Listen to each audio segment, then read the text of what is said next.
Hey guys, I'm Robert Thorne. I am a road racer at heart that has now gone drifting.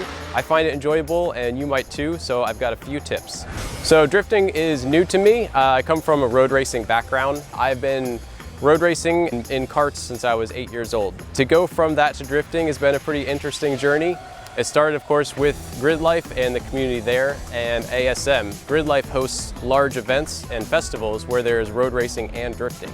And that really gave me a taste for it. We started using drifting as a coaching tool for kart control. The more we did it, the more fun we had. It started with just our road race cars, and then it slowly evolved to an angle kit, to more power. And then a year later, we built this car. So after that, the Pro-Am Championship is a big learning curve. Of course, it takes a lot of support. The team, my boss, everyone has to be involved. It was a huge push for me. Of course, the team over at Grid Life and Nick Swan and Adam Jabay to push us forward to continue our journey to get here. I hope you found that helpful. If you have more questions, DM me on the Throdle app and I'll get back to you.